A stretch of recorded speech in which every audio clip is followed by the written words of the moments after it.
Salut à toutes et à tous, bienvenue dans Top Sport, votre émission de sport sur Alsace 20 qui s'installe cette semaine sur le terrain des handballeurs de Célestat. Célestat qui a raté ce week-end l'occasion de faire un grand pas vers le maintien parmi l'élite du handball français. Il faudra repasser pour les violets battus par Ivry ce samedi au CSI. On parlera également de volleyball dans cette émission avec un match au sommet encore pour les Mulhousiennes qui recevaient Cannes, le multiple champion de France. Mais on va commencer par la page football de cette émission avec un week-end très contrasté pour les deux clubs alsaciens du national. Ça rigole pour Colmar qui enchaîne une nouvelle victoire. Ça, rien ne va plus en revanche du côté du Racing battu à Luçon. Le Racing qui retombe à nouveau dans la zone rouge. Regardez. Touché, coulé. À Luçon, les Strasbourgeois ont sombré chez un concurrent direct pour le maintien qui n'avait gagné qu'un seul de ses 11 derniers matchs. Si Mendy trouve le poteau en début de partie, les Strasbourgeois se sont éteints au fil du match et s'inclinent logiquement sur ce but de Delanoë. Sans réaction, en seconde période, le Racing concède surtout une troisième défaite consécutive. Un échec qui le fait à nouveau glisser dans la zone rouge. Derrière, Amiens et Vannes ont pris des points et se rapprochent, et la situation devient inquiétante, au point que François Keller a mis lui-même sa tête sur le bio samedi soir après la rencontre. Quand on est dans un grand club comme Strasbourg et que les résultats sont pas là, la question de l'entraîneur se pose forcément et on va laisser le soin aux dirigeants cette semaine de faire le point sur entre les actionnaires et peut-être avec probablement aussi les joueurs pour savoir si je reste l'homme de la situation. François Keller qui a finalement été confirmé ce lundi à son poste à l'unanimité des actionnaires. C'est ça! C'est ça! Si le Racing est dans le rouge, à Colmar, en revanche, tous les feux sont au vert. Vendredi soir, les Orinois ont enchaîné un 6e match sans défaite en dominant Dunkerque 2-0. Ils ont surtout fait preuve d'une belle énergie, animée par un sentiment de révolte après l'expulsion de Christophe Herel. Les Colmariens vont s'accrocher avant que Dunkerque, à son tour, ne termine à 10. Mais la dynamique est colmarienne et c'est à l'envie que les Verts vont chercher leur victoire à la 86e minute de jeu grâce au jeune Kébé rentré en jeu quelques minutes plus tôt. Dans le temps additionnel, Sané double la mise et assure la victoire. La bonne série continue pour les SRC. Oui, c'est sûr qu'au vu de la physionomie du match, on peut dire que c'est un match un peu fou. On s'est retrouvé à 10, après Dunkerque s'est retrouvé aussi à 10. Mais malgré ça, on a su aller chercher les ressources nécessaires pour gagner cette victoire. Et je pense que ça va nous souder pour bien finir la saison. C'est une victoire qui vient de loin. Ça fait longtemps que je n'ai pas vu mon équipe comme ça. Je suis vraiment fier des 16 joueurs qui étaient là ce soir. Et cette victoire, on a été la chercher avec les tripes, avec le cœur et elle est méritée. Méritée et précieuse, car avec 34 points, les Colmariens comptent désormais 11 longueurs d'avance sur les relégables. Une belle série qui les autorise aussi à regarder vers le haut, mais ne le dites surtout pas à Damien Hoth.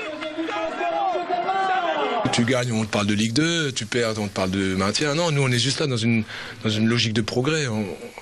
On a retrouvé tellement d'équilibre dans ce club, on a trouvé tellement de stabilité, on a retrouvé tellement de joie de vivre que ne parlez pas d'objectifs qui risqueraient de nous crisper, ne parlez pas d'objectifs qui risqueraient de nous crisper par l'arrière. On est au mieux, on est là où on doit être, tout simplement. Colmar veut donc avant tout savourer cette belle dynamique. Sa fin de saison s'annonce en tout cas bien moins tendue que chez son voisin strasbourgeois. Et le Racing qui reçoit Boulogne ce vendredi à la Méno, tandis que les Colmariens seront eux en déplacement du côté de Colomiers. Voilà pour le football, place au handball dans cette émission. Célestat a donc raté une bonne occasion de faire un grand pas même vers le maintien. C'est manqué donc pour cette semaine. Célestat qui s'est incliné dans sa salle face à Ivry. On va bien sûr reparler de cette rencontre avec nos invités dans quelques instants. Retour tout d'abord en images sur ce match. Derrière la caméra, c'est Aurélien Losser. C'est un match en 3 temps que les Célestadiens ont fini par perdre samedi soir. Le début de match est à l'avantage d'Ivry, une équipe relégable qui joue une partie de son maintien sur ce match. Les Franciliens prennent le meilleur départ, des attaques rapides, des tirs bien placés, et Ivry fait la course en tête et mène 3-1 puis 6-4. Célestat reste au contact, mais quand les visiteurs portent leur avance à 3 buts sur un jet de 7 mètres converti en 2 temps, Jean-Luc Le Gall doit poser son premier temps mort. Celui-ci lance pour de bon le match des Violets. Arnaud Frépel, à l'aile, commence son festival. Jordan François-Marie ouvre son compteur. Dans les cages, Obradivezic enchaîne les parades. Résultat, un 8-2 qui permet à Célestat de mener 13-10, puis 16-14 à la mi-temps. Rien n'est joué, mais les Alsaciens semblent tenir le bon bout. Mais en seconde période, tout s'écroule. Ivry revient dans le match et égalise à 17 partout. Et surtout, son gardien, Rémi Gerlevas, va écœurer les Barinois qui se retrouvent à courir après le score. L'écart va culminer à 4 buts. À 24-20 et 13 minutes à jouer, Célestat y croit toujours. Michel Salami sur penalty, puis Arnaud Frépel ramène les violets à 2 longueurs. Mais Ivry tient son précieux succès et s'impose finalement 31-25, récupérant aussi le goal-average particulier. Sale soirée pour les violets. Au classement, Célestat reste 11e, mais rate une belle occasion de se rapprocher du milieu de tableau. Au contraire, son avance sur la zone rouge, qui serait passée à 8 points en cas de victoire, tombe seulement à 4 longueurs, et ce, à 9 journées de la fin du championnat. Avec Jean-Luc Le Gall, l'entraîneur de Célestat. Jean-Luc, on a un peu perdu votre équipe des écrans radars en deuxième mi-temps notamment. On n'a pas reconnu cette équipe de Célestat en deuxième période. Oui, c'est le constat. C'est le constat ce soir, c'est qu'on s'est perdu en 30 minutes. On a perdu notre niveau technique, on a perdu notre état d'esprit. Tout est devenu très compliqué. Et donc, effectivement, moi, le premier, j'ai pas reconnu mon équipe. Célestat en plus est habitué à plutôt réussir ce genre de match contre des concurrents directs pour le maintien, parce que c'est de ça qu'il s'agissait quand même au départ. C'était le point fort jusqu'à présent de cette équipe, c'était de ne pas se trouver dans ce genre de match, et c'est d'autant plus dérangeant pour l'entraîneur que vous êtes. Oui, tout à fait. Ouais. C'était on va dire un peu une marque de fabrique de cette équipe-là sur les dernières années. On n'avait jamais raté, à part l'année dernière, le match contre Toulouse. Mais autrement, on avait toujours bien négocié ces rencontres-là. Première mi-temps, c'était pas trop mal. Et puis deuxième mi-temps, en 30 minutes, je pense que peut-être qu'il y a eu un petit excès de confiance, j'en sais rien, puisqu'on était devant la mi-temps en ayant fait une première mi-temps qui était déjà pas très bonne. Donc je pense que dans les têtes, peut-être qu'il y avait ça. On était sur une série de bons matchs, donc peut-être qu'inconsciemment, on a déjoué à cause de ça. C'est vrai qu'il y avait eu le nul contre Paris arraché ici, un nul ramené d'Aix, la qualif en Coupe de France pour les quarts de finale à Tremblay. C'est le revers de la médaille contre lequel les entraîneurs luttent à chaque fois quand il y a une bonne série comme ça.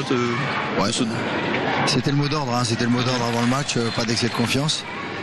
D'ailleurs, j'en ai senti absolument aucun dans toute la semaine qui a précédé. Mais peut-être, c'est peut-être une inexpérience aussi de ce niveau-là. C'est pour ça que les grandes équipes, elles arrivent à faire des séries longues. Que nous, c'est plus compliqué. Là, on vient de prendre une très très grande claque dans la figure.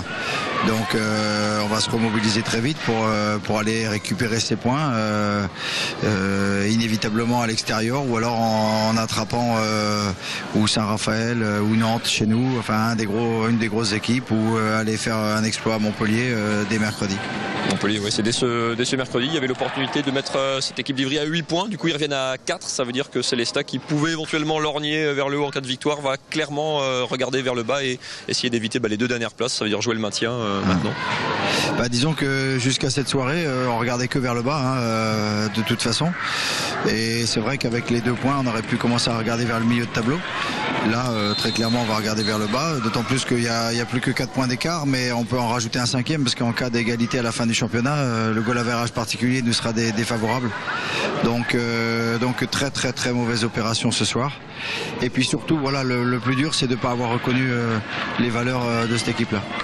Pour terminer, le handball a cette particularité que des transferts se font très très tôt dans la saison, contrairement à d'autres sports qui attendent vraiment que les championnats soient terminés. Vous avez déjà annoncé 2-3 arrivées, départ également.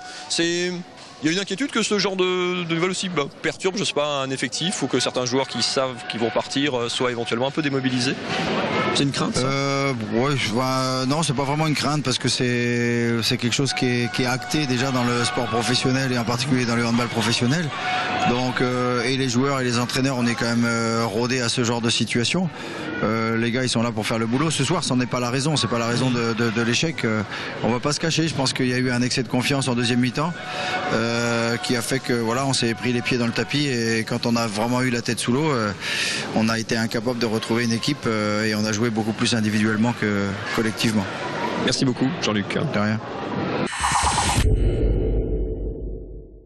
Et Célestat qui sera donc en déplacement à Montpellier, le 3e du championnat dès ce mercredi. Le prochain rendez-vous ici au CSI vaudra cher, très cher certainement, contre Tremblay, un concurrent direct désormais pour le maintien. Rendez-vous ici le samedi 22 mars. Voilà pour le handball. Place au volley avec les filles de la SPTT Mulhouse, avec un match au sommet pour elles. Encore une semaine après leur élimination en demi-finale de Coupe d'Europe. Elles remettaient ça toujours au Palais des Sports contre Cannes, cette fois le multiple champion de France. Nous y étions pour vous. Regardez.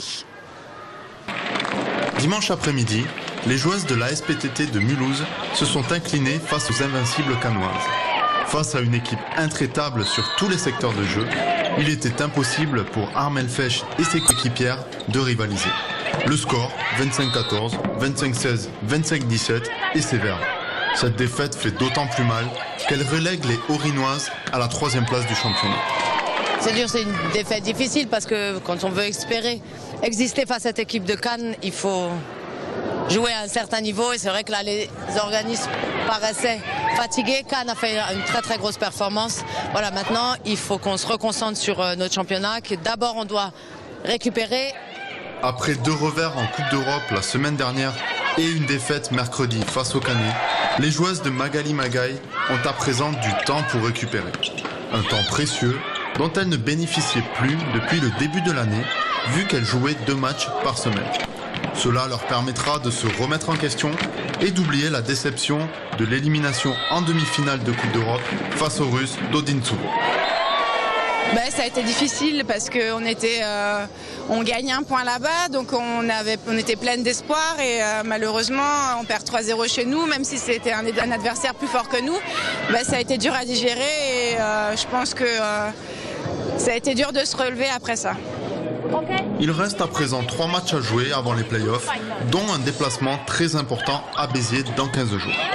Avec pour objectif de récupérer la 2e place et d'éviter une éventuelle demi-finale face à Cannes. Et les Mulhousiennes qui rejouent encore au Palais des Sports ce samedi pour leur dernier match à domicile en saison régulière. Réception de Paris-Saint-Cloud. Coup d'envoi à 20h. C'est la fin de ce Top Sport. On se retrouve bien sûr lundi prochain pour une nouvelle émission. D'ici là, www.alsace20.tv pour revoir cette émission où vous voulez et quand vous voulez. Je vous donne également rendez-vous dans Club Racing ce jeudi à 19h40. Le Racing qui reçoit donc Boulogne ce vendredi. Excellente semaine à toutes et à tous. Salut.